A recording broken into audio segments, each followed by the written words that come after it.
Halo semuanya, balik lagi ke podcast Ruang Temu Rasa. Kita bertemu berbagi rasa. Pada podcast kali ini kita ketemu lagi sama Kakak Agus. Gak bosan-bosan ya, makasih Kak Agus udah datang ke sini. Malam-malam hujan-hujan gitu ya. Oke, di podcast Ruang Temu Rasa kali ini kita bakal ngobrol-ngobrol soal apa ya, relasi sehat dan tidak sehat gitu ya Kak ya. Siap. Oke. Gimana kabarnya Kak Agus dulu, sehat? Oke. Alhamdulillah kabarnya sehat untuk malam ini ya. Oh iya. Iya. Menarik sih sebenarnya kalau kita berbicara soal soal relasi sehat dan tidak sehat gitu. Saat ini baru ada beberapa kasus yang viral gitu ya, baru jadi headline nasional gitu ya, bahwa memang ada kasus kekerasan yang terjadi dilakukan oleh seseorang, pakai inisial nggak nih? Mungkin kasusnya aja yang disampaikan. Kasusnya yang disampaikan ya. Jadi memang ada kasus kekerasan yang itu juga mungkin sebab awalnya itu karena ada soal hubungan atau relasi pacaran nih kayak gitu. Kemudian ada entah kecemburuan atau sesuatu hal yang kemudian terjadi kekerasan pada mantan pacarnya gitu ya, mantan pacarnya, sehingga terjadi pemukulan, kekerasan, dan kita sama-sama tahu bahwa ini sekarang sedang jadi berita nasional gitu. Mungkin responnya Kak Agus dulu tuh soal kasus itu gimana? Oke, iya. Jadi kalau bicara kekerasan itu memang siapa saja berpotensi menjadi korban begitu ya. Entah kemudian itu dalam relasi keluarga, dalam relasi masyarakat, ataupun kemudian dalam relasi pacaran, yang biasanya kalau kemudian kita bicara pacaran pasti kan indah-indah gitu ya. Tapi ternyata ada potensi ada potensi kekerasan yang sangat mungkin bisa terjadi walaupun itu dalam satu relasi cinta gitu yang kemudian katanya indah gitu. Itu sangat memungkinkan, dan faktanya memang kemudian ini baru terjadi nih, ramai banget yang kemudian kita tahu bahwa ya relasinya muter-muter di percintaan lah gitu, anak muda yang kemudian akhirnya berimbas merugikan orang lain begitu. Iya. Kalau ini udah sangat-sangat merugikan banget sih ya, maksudnya sampai benar-benar sekarang saat ini posisinya korban juga tidak sadarkan diri, masih belum sadarkan diri gitu, karena memang cukup mungkin terjadi pemukulan atau benturan yang cukup hebat gitu ya, sehingga terjadi kekerasan fisik yang luar biasa hingga korbannya tidak sadarkan diri kayak gitu. Sebenarnya penyebab terjadinya relasi tidak sehat ini tadi tuh apa sih? Kenapa kok ini terjadi di anak muda itu, yang atau ini sudah sejak dulu ada, atau memang karena baru saat ini aja, karena viral ini aja? Jadi sebenarnya kalau kemudian kita bicara tentang kasus kekerasan dalam relasi pacaran, itu sebenarnya sudah terjadi cukup lama begitu ya. Yang kemudian memang kenapa kasus ini mencuat ya karena mungkin melibatkan orang penting gitu yang kemudian menjadi viral. Tapi sebenarnya yang kemudian perlu diperhatikan adalah ketika kemudian kita bicara tentang kekerasan dalam relasi pacaran, maka kemudian pasti alasannya adalah karena ada ketimpangan relasi gitu. Nah, ketimpangan relasi ini biasanya kemudian beda-beda nih relasinya, antara relasi si kaya dan si miskin, atau kemudian si kuat dengan si lemah, atau kemudian kita bicara si power dan si tidak punya kekuatan gitu. Jadi itu bisa menjadi salah satu potensi kekerasan yang kemudian sangat bisa mungkin terjadi. Ini kalau kemudian relasi pacaran terus kemudian merugikan orang lain, itu mungkin terjadi di kasus yang kemarin sempat viral. Tapi kemudian dalam relasi itu sendiri juga sangat memungkinkan terjadi kekerasan yang dialami oleh salah satu orang yang kemudian terlibat dalam relasi pacaran tersebut.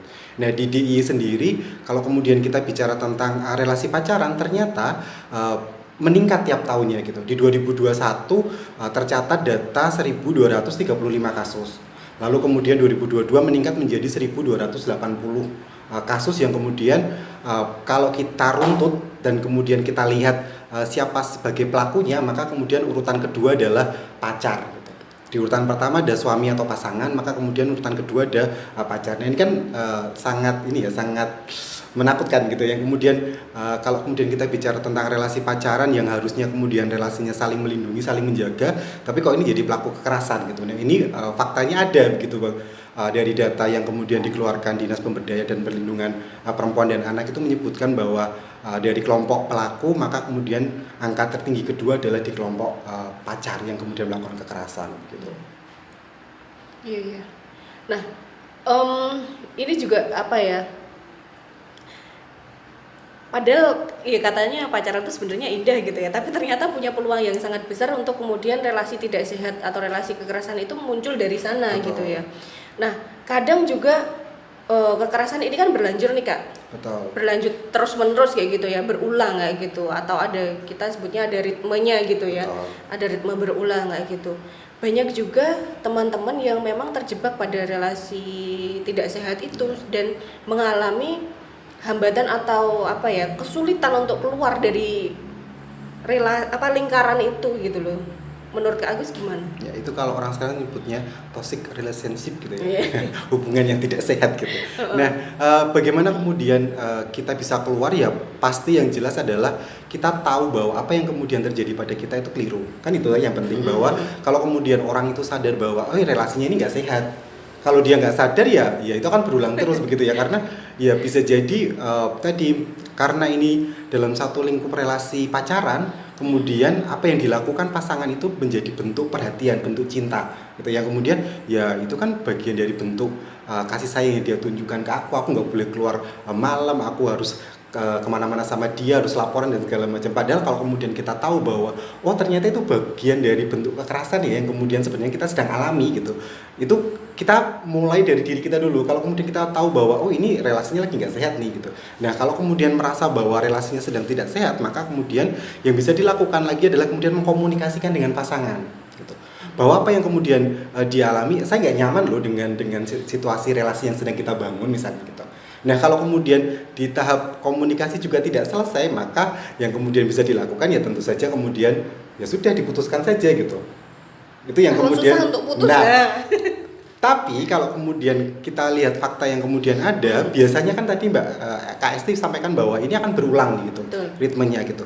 Nah karena kemudian biasanya dalam proses relasi pacaran tadi gitu ya, karena sudah membawa hati gitu ya, terkadang ada beberapa momen, beberapa kejadian yang kemudian itu membekas gitu, yang kemudian itu akan jadi semacam kayak pembelaan ya, artinya bahwa ya gimana ya dia baik ya, mungkin dia baru kilap, nah akhirnya kemudian kembali lagi ke pasangannya dan memaafkan, dan bisa jadi kekerasan itu berulang lagi gitu.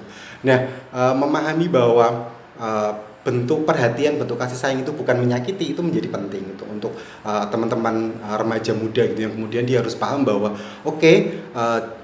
di sini masih pada level ini bisa dimaklumi, tapi kemudian pada level selanjutnya ini sudah nggak bisa dimaklumi. Nah ini yang kemudian perlu dipahamkan gitu, bahwa kalau kita bicara tentang relasi pacaran itu kan, kalau saya pernah baca ada beberapa indikasi gitu ya, indikasi yang kemudian kita perlu waspada bahwa relasi kita nggak sehat, kita sedang tidak menjalani relasi yang baik. Itu misalnya kalau ditanya kemudian pengekangan gitu ya, kemudian lagi apa di mana, itu ya kalau kemudian sesekali oke lah ya, tapi kalau kemudian itu ditanyakan tiap hari, atau kemudian larangan-larangan yang ini nggak boleh keluar sama ini, nggak boleh keluar sama itu karena cemburu, nah ini kan sudah bentuk dari apa ya namanya, mengawali bentuk-bentuk kekerasan. Kalau kemudian ini dibiarkan, pasti perilakunya akan meningkat lagi gitu. Sampai pada kemudian sebenarnya saya juga tidak sepakat bahwa, pribadi ya, kemudian tidak sepakat bahwa ya harus tukeran inilah password ID untuk media sosial atau apapun yang kemudian biar kita saling tahu gitu ya. Kalau kemudian dia punya niat buruk, dia bisa punya akun yang lain yang kemudian bisa diberikan gitu ya, artinya nggak jaminan, bahwa nggak jaminan bahwa itu, tapi kemudian itu bagian dari kontrol yang pengen dia lakukan gitu. Nah hal-hal ini yang kemudian teman-teman remaja juga ya, kemudian ketika membangun relasi itu bukan kemudian ruangnya publik untuk kita bisa ngapain bareng, tapi kemudian ada ruang-ruang privasi yang juga tetap dijaga gitu. Dan kemudian memahamkan remaja bahwa itu adalah bagian dari bentuk kekerasan, itu yang gak sulit gitu, karena mereka tadi memahami bahwa ya dipeluk, dicium itu bentuk cinta gitu. Padahal kalau kemudian kita bicara tentang otonomi tubuh gitu ya, memeluk, mencium, kemudian meraba bagian tubuh kita yang tanpa seizin kita, tanpa konsen kita, itu kan bentuk pelecehan sebenarnya. Ya. Tapi kemudian remaja menyadari bahwa ya itu kan bentuk kasih sayang, dan saya tidak keberatan dengan hal itu. Nah, itu kan menjadi yang agak karena lanjut udah juga. Jadi ini gak sih, udah jadi sesuatu hal yang normal gitu, bahwa itu dilakukan remaja saat ini kayak gitu, bukan hal yang lagi apa ya ibaratnya. Ya pokoknya itu udah normal deh kalau kayak gitu. Mereka nggak paham lagi bahwa memang sebenarnya itu tadi, ini sebenarnya bisa jadi pelecehan loh gitu loh teman-teman kayak gitu. Iya nggak sih? Betul, jadi memang memang ya karena ya akhirnya kemudian lingkungan yang membentuk. Kalau kemudian kita bisa bicara remaja kan mau nggak mau pasti lingkungan punya pengaruh kuat untuk kemudian bagaimana remaja ini bersikap sampai berperilaku begitu. Dan kemudian apa yang dia lihat, yang dia lakukan dengan teman-teman sebayanya, nah ya sama tadi yang kemudian dilihat. Jadi ya sudah itu hal yang lumrah gitu. Tapi kemudian ketika kita mau belajar lebih jauh lagi, maka sebenarnya itu bentuk dari pelecehan sebenarnya. Tapi kalau kemudian nanti dikembalikan ke teman remaja, ya masa mau gandengan tangan sama pasangan aja tidak izin gitu, karena agak aneh gitu ya. Ya karena budaya kita nggak budaya seperti itu ya. Budaya kita budaya megang asal megang, nyium asal nyium gitu, yang kemudian sebenarnya ketika kita bicara tentang konteks ketubuhan itu menjadi satu bentuk pelecehan sebenarnya. Bagaimana kemudian kita menghargai diri kita ya kita harus mulai dari diri kita dulu gitu. Kalau kemudian kita tidak menghargai diri kita, asal dipegang orang ya sudah, bagaimana kemudian orang lain bisa menghargai kita kan gitu. Nah, terus kemudian kembali ke tadi pertanyaan bagaimana kemudian kita bisa keluar, tentunya banyak hal gitu ya, banyak hal yang kemudian perlu kita lakukan dan perlu kita lihat kasusnya, kasuistiknya seperti apa gitu.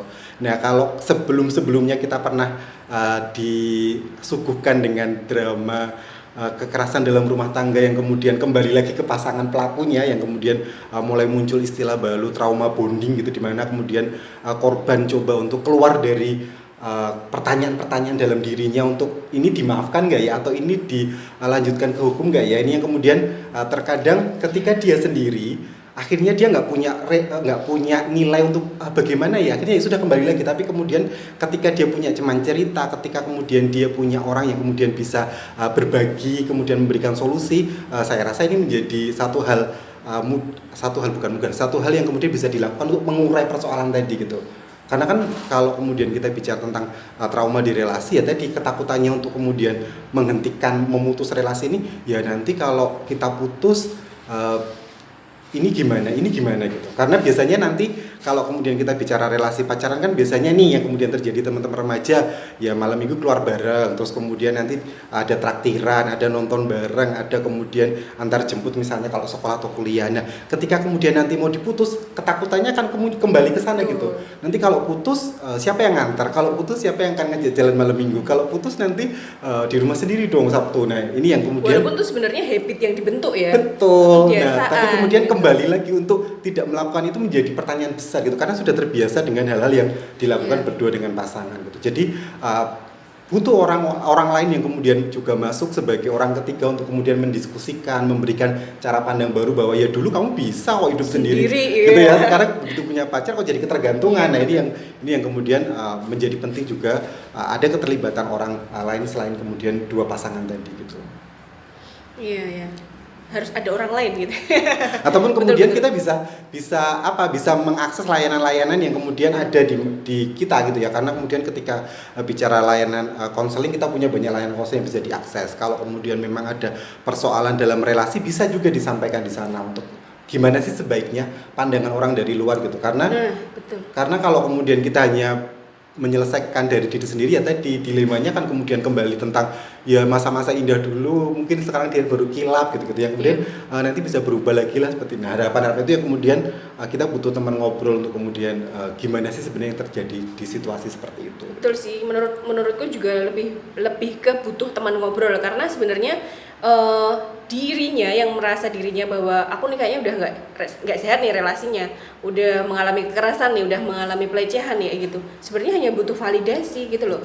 Validasi untuk keluar dari situ gitu, bahwa bener nggak ya langkah yang akan aku ambil ya gitu, bisa nggak sih nanti sendiri ya gitu. Nah, butuh teman ngobrol untuk kemudian memvalidasi langkah yang akan diambil kayak gitu, bahwa sebenarnya kita bisa kok keluar dari relasi tidak sehat ini kayak gitu. Atau kemudian sebenarnya juga masih jadi PR juga sih, masih jadi ketakutan gitu ya, karena mungkin beberapa yang mengalami kekerasan dalam pacaran atau kekerasan dalam rumah tangga itu kemudian punya trauma gitu. Nah, kalau untuk teman-teman yang trauma ini gimana Kak? Untuk kemudian mungkin memulai lagi atau kemudian meredakan traumanya tuh gimana sih kayak gitu? Oke, jadi kalau kemudian kita bicara kaitannya dengan trauma, itu kan pasti kemudian kita jelas butuh psikolog gitu ya untuk kemudian menghilangkan. Tapi sebenarnya bukan hal simpel sih. Hal yang kemudian bisa kita lakukan adalah mencoba memaafkan masa lalu kita gitu. Nah itu yang kemudian juga bisa dilakukan. Tapi memang kemudian itu bukan perkara mudah gitu ya untuk dilakukan. Maka sebenarnya yang paling bisa kita lakukan adalah datang ke layanan-layanan yang kemudian menyediakan layanan konseling yang kemudian ini bisa mengurai trauma dan segala macam untuk memaafkan diri sendiri, terus kemudian siap untuk memulai hal yang baru gitu. Itu pasti butuh layanan, karena kan sebenarnya nanti ketika kita bicara tentang trauma, kita bicara tentang depresi, ketakutan, ini kan diagnosanya nggak bisa dari kita nih. Ini yang kemudian bisa melakukan diagnosa adalah teman-teman psikolog klinis atau kemudian psikiater yang kemudian mereka secara ilmu memang memiliki. Jangan sampai ini kemudian kita juga sudah putus kemudian depresi berat gitu, padahal kita nggak tahu sebenarnya apa yang kemudian terjadi, apakah kemudian dia hanya shock saja atau kemudian memang ada gangguan psikologi lain. Nah, maka kemudian yang menjadi penting adalah ketika kita menemukan situasi yang secara psikologi mengganggu tadi ya, misalkan bisa trauma, bisa depresi dan segala macam, ketakutan berlebih, maka ya kita bisa lakukan adalah rujuk ke layanan psikolog klinis gitu, yang kemudian saya rasa banyak yang kemudian bisa diakses begitu ya. Betul. Di puskesmas sudah mulai ada, hampir di semua puskesmas betul, ya sudah ada layanan konseling yang bisa diakses. Dan kemudian menjadi penting untuk menyadarkan bahwa sakit itu bukan perkara badan saja gitu. Ternyata psikologi juga bisa jadi sakit gitu ya. Artinya jangan nunggu panas demam gitu karena efek terlalu banyak pikiran gitu. Tapi kemudian ketika merasa sudah tidak tenang, takutan berlebih, maka datang ke layanan psikologi. Karena bisa jadi memang ya kondisinya sedang sakit gitu ya. Walaupun parah enggaknya kan nanti tergantung diagnosa dari psikolog klinisnya gitu. Dan juga jangan menduga-duga sendiri gitu. Betul. Ya. Karena ada yang kemudian waduh kayaknya aku gini deh kayak gitu. Jangan ya teman-teman. Jadi lebih baik memang datang ke layanan kesehatan atau teman-teman juga bisa diawali dengan konseling terlebih dahulu kayak gitu. Nah, sebenarnya kalau kita berbicara juga soal tidak sehat itu tadi secara kekerasan secara fisik, sekarang kan juga kekerasan secara psikis ini banyak nih Kak. Kayak gitu. Ini lebih bahaya mana sih, atau sama-sama bahayanya nih kekerasan ini? Ya sebenarnya kalau ditanya bahaya lebih mana ya mungkin kalau saya sendiri bisa bilang psikis gitu ya, karena kalau kemudian fisik kelihatan begitu luka bisa diobati betadin gitu ya, tapi kalau kemudian psikis ini kan lukanya di dalam gitu ya kan, kemudian terkadang orang merasa bahwa saya baik-baik saja gitu, padahal kemudian secara psikologi dia sedang tidak baik-baik saja sebenarnya. Nah ini kalau kemudian dibiarkan maka kemudian bisa jadi trauma yang kemudian berkepanjangan gitu. Dan ini yang kemudian saya rasa kalau kemudian resikonya akan berimbas kemana ya, semuanya punya resiko. Fisik jelas sampai kemudian kematian pasti bisa ya, tapi kemudian ketika bicara psikis yang perlu dikhawatirkan adalah karena ini nggak kelihatan wujudnya gitu, sakitnya gitu. Jadi memang kemudian perlu menjadi perhatian lebih gitu ya ketika kemudian kita bicara bahwa dampaknya adalah sampai ke kekerasan psikis gitu. Oke. Ya. Itu kan tadi relasi-relasi yang tidak sehat gitu ya, kita udah bicara sering. Nah, sebenarnya relasi sehat itu sendiri itu apa sih, dan gimana cara kita tuh membangun relasi yang sehat nih buat teman-teman remaja di luar sana? Oke, membangun relasi yang sehat gitu ya. Terkadang kalau saya masuk ke kelasnya teman-teman remaja, relasi yang sehat seperti apa gitu, mereka jawabnya adalah olahraga. Betul ya, olahraga bareng gitu ya. Kemudian bukan masalah itu aja sebenarnya, tapi kemudian ketika kita bicara relasi yang sehat, maka relasi ini terbangun setara. Artinya setara ya sama gitu, posisinya tidak kemudian satu di atas satu di bawah gitu. Nah, satu hal yang kemudian sering saya contohkan di teman-teman remaja adalah ya ketika kemudian kamu pergi keluar bareng, maka kemudian jangan tuntut laki-laki untuk membayari terus gitu. Artinya ya setara, ya sekali perempuan yang bayar juga nggak masalah kan, itu bukan jadi aturan baku yang kemudian ya kalau keluar yang laki-laki yang traktir. Karena apa? Karena ketika kemudian ini dibiarkan, maka laki-laki ini punya posisi di atas gitu. Lah karena dia tiap keluar dia yang jajaki gitu. Mau nggak mau kan nanti si perempuan ini punya relasi lebih rendah gitu ya, yang kemudian bisa jadi menjadi peluang pelaku untuk kemudian melakukan kekerasan gitu, pemaksaan lah misalnya, atau kemudian secara tidak langsung tadi manipulasi yang kemudian ya nanti akhirnya si korban merasa bahwa ya nanti daripada nggak dijajaki, daripada nanti investasiku hilang gitu ya, akhirnya kemudian ya sudah kamu mau apa, akhirnya habit yang terbentuk itu tadi ya, akhirnya kemudian kamu mau apa tak kasih deh gitu, biar tidak menghilangkan yang sudah dilakukan tadi. Nah, itu makanya kemudian penting menjadi setara, tidak kemudian menjadi tergantung salah satu atau kemudian menjadi satu lebih dominan begitu ya kalau kemudian kita bicara relasi. Lalu kemudian yang kedua adalah kita bicara tentang tadi bagaimana pola komunikasinya gitu. pola komunikasi itu memang kita tiap hari berkomunikasi gitu ya. Tapi apakah kemudian komunikasi kita asertif atau kemudian komunikasi kita efektif atau tidak, ini kan kita belum tahu nih. Nah, bagaimana kemudian membangun pola komunikasi yang sehat itu juga menjadi penting ternyata gitu. Kalau kemudian merasa tidak nyaman, merasa kemudian ini perlu di stop, maka kemudian sampaikan saja gitu. Nah, ini kan terkadang kalau kemudian Kak Esti sering menemukan kasus kekerasan yang kemudian berlanjut ke ranah hukum, kan agak susah ya gitu ya kemudian membedakan bahwa ini tuh dilakukan suka sama dengan terpaksa gitu kan, agak sulit karena kemudian dikembalikan lagi bahwa komunikasi asertif tidak menjadi hal yang biasa gitu ya. Kalau kemudian nggak nyaman, nggak suka, sampaikan saja gitu, tapi terkadang ya dipendem gitu ya, akhirnya kemudian pelaku merasa bahwa ya dia setuju dengan apa yang saya lakukan karena dia tidak menolak gitu. Nah, itu kan kemudian menjadi penting bahwa komunikasi efektif, komunikasi asertif itu menjadi satu kunci dalam membangun relasi yang sehat gitu. Lalu kemudian hal yang lain adalah ya tadi, kalau kemudian kita bicara tentang relasi, maka kemudian apa yang kemudian kita bangun ini membawa ke hal yang positif gitu ya. Pasti kalau kemudian kita bicara ya lebih banyak keberkahan atau kalau misalnya gitu ya, mana berkah atau nggak berkah nih. Nah, kalau kemudian banyak berkahnya ya kita lakukan, kalau nggak yang mending ditinggalkan gitu. Nah, ini yang kemudian menjadi beberapa hal yang kemudian perlu kita perhatikan ketika kita membangun relasi gitu.